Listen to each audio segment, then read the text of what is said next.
আসসালামু আলাইকুম। কেমন আছেন সবাই? কাছে দূরে যে যেখান থেকে আমার ভিডিওটি দেখছেন, আশা করছি আল্লাহর রহমতে সবাই ভালো আছেন। আমরাও আলহামদুলিল্লাহ ভালো আছি। ঈদের আগে কয়েকদিন খুবই ব্যস্ততায় কাটছে। তো সব ব্যস্ততা রেখে আজকে আপনাদের সঙ্গে গল্প করতে আবার চলে এসেছি।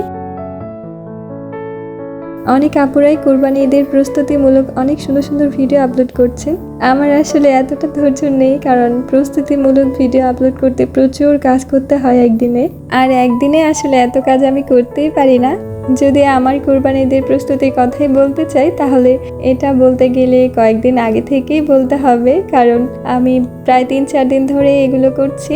যেমন প্রথমেই যদি বাজার করাই, তাহলে সেই দিন শুধু সেই বাজারগুলোই ঠিকঠাকভাবে ভালোভাবে গুছিয়ে রাখি, কারণ অন্যান্য সময়ের চেয়ে কোরবানিদের আগে একটু বেশি বাজার করতে হয়। যেমন পেঁয়াজ, রসুন, আদা, বিভিন্ন ধরনের গরম মশলা, এগুলো বেশি কিনতে হয়। যে কোনো আনন্দের কিছু ঘটলে আমরা সেটা মিষ্টি খেয়ে সেটার বহিঃপ্রকাশ করি। তো এরকমই একটা দিন ছিল আমাদের জন্য। আমাদের পছন্দের কিছু মিষ্টি নিয়ে এসেছিলেন আমার হাজবেন্ড। বাজার গুছিয়ে রেখে এখন রান্না করতে এসেছি, কারণ রান্না করা না থাকলে আবার খাওয়ার দেরি হয়ে যাবে। তখন অন্যান্য কাজও না খাওয়ার সাথে সাথে দেরি হয়ে যাবে। তো বাকি কাজগুলো করার আগে ভাবলাম যে রান্নাটা সেরে নেই। আজকে একদমই একটা রান্না করব, শুধু একটা মুরগি রান্না করে রেখে দেবো। এটা দিয়ে দুপুরে আমরা খাওয়া দাওয়া করব। নর্মালি আমি একদমই কম মশলা করে রাখি, তবে ঈদের জন্য যেহেতু অনেকগুলো মশলা ব্লেন্ড করতে হবে, তো এখনও করিনি। রান্নাবান্না শেষ করে তারপর করব। তো এখন মুরগি রান্না করতে গিয়ে দেখি যে শুধু রসুন বাটা আছে, আর কিছু নেই। এজন্য একটা পেঁয়াজ, এক টুকরা আদা আর 1.5 চামচ জিরা নিয়ে একসাথে ব্লেন্ড করে এখন মুরগিটা রান্না করতে বসিয়ে দিলাম। একটা মুরগি রান্না করে রাখলে আমাদের প্রায় 3 বেলাই হয়ে যায়। তো আজকে যেহেতু অনেক কাজ করার প্ল্যান আছে, এজন্য ফাঁকিবাজি রান্না হিসেবে মুরগিটাই রান্না করে রাখছি, যাতে আর রান্না নিয়ে কোনো টেনশন না থাকে। দুপুরের আর রাতের ভাতটাও একসাথেই উঠিয়ে দিয়েছি।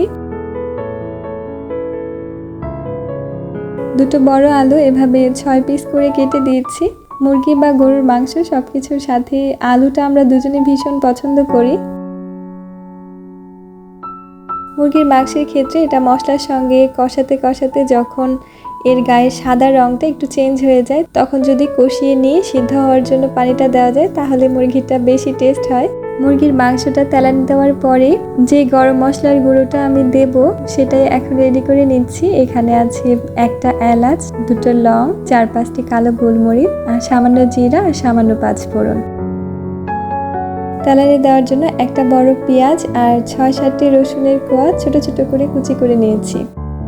যে গরম মশলাটা রেডি করলাম, এটা প্রায় 1.5 চামচ পরিমাণ হয়েছে। আমের টকঝাল মিষ্টি আচার এবছর আমার বানানোই হয়নি, তো বানাতে বানাতে কাঁচা আম শেষই হয়ে যাচ্ছে এত কাজের মাঝে। এই জন্য আজকে আচার বানাতে এসেছি। তো কেমন করে বানাই সেটাই আপনাদের সঙ্গে শেয়ার করব। আশা করছি আপনাদের ভালো লাগবে এবং খুবই সহজ প্রসেসে আমি এটা দেখাবো।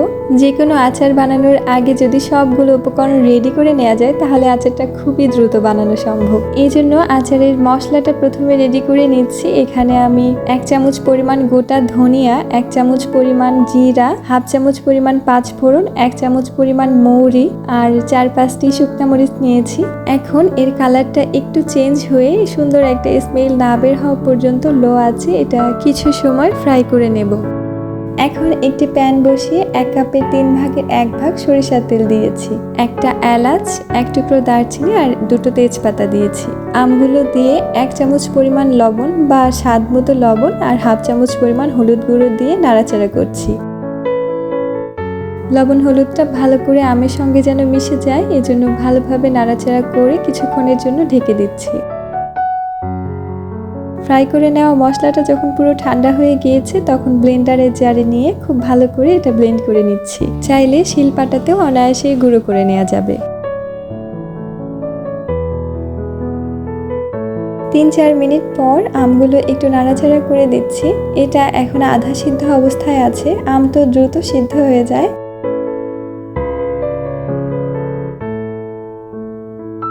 আরও 3-4 মিনিট পর আমটা পুরো সিদ্ধ হয়ে গিয়েছে।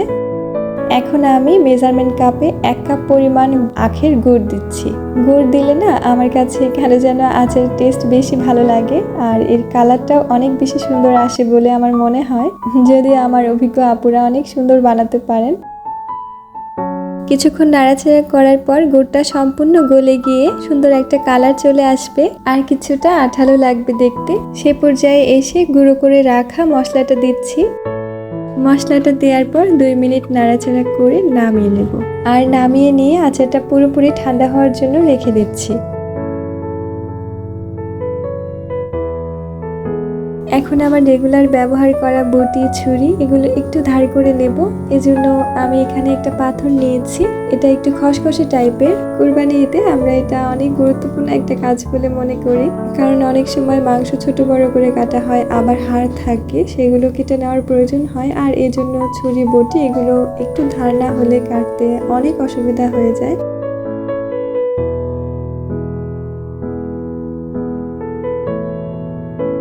আর এই ধরনের পাথর দিয়ে ছুরি বটি ধার করার সময় কোনো ধরনের কোনো বালি বা অন্য কিছু ব্যবহার করতে হয় না। এই পাথর দিয়ে করলেই যথেষ্ট, আর খুব সুন্দরভাবে ধার হয়ে যায়।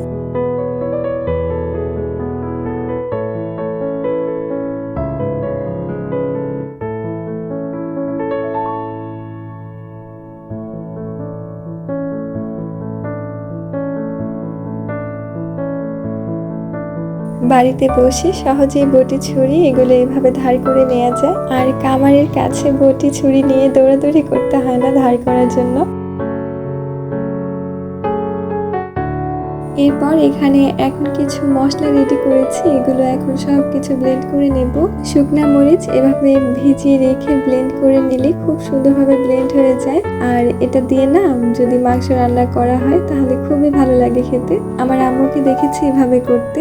বেশ অনেকগুলো মশলা ব্লেন্ড করেছি, তো বাকিগুলো বক্সে রেখেছি। এখন সবগুলো ফ্রিজে রেখে দেব। কুরবানি ঈদে এটাই আমার কাছে সবচেয়ে বেশি ঝামেলার কাজ বলে মনে হয়। আর এখন মশলা হয়ে যাওয়া মানে আমি পুরোপুরি নিশ্চিন্ত। মশলা রেডি করার পর যখন দেখলাম আচারগুলো ঠান্ডা হয়ে গিয়েছে, তো ভাবলাম যে এগুলো আগে বয়ামে উঠিয়ে ফেলি, কারণ যে কোনো কাজ না ফেলে রাখলে আসলে খুবই আলসামি লাগে।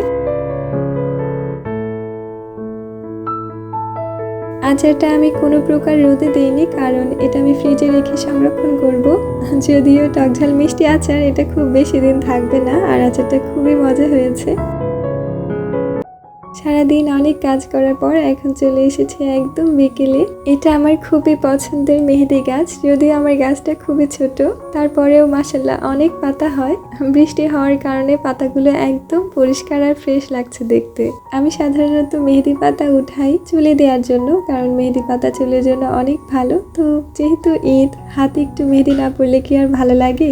আর মেহেদি দেওয়ার যতটা না মজা, গাছ থেকে মেহেদি পাতা উঠাতে আরো বেশি ভালো লাগে। ছোটবেলায় সেই দিনগুলোর কথা মনে পড়ে যায়। স্মাইল উইথ সুরভির মিষ্টি সুরভি আপু এত সুন্দর করে সব সময় হাতে মেহেদি পরে থাকেন, শুধু তাকিয়ে থাকতে ইচ্ছে করে।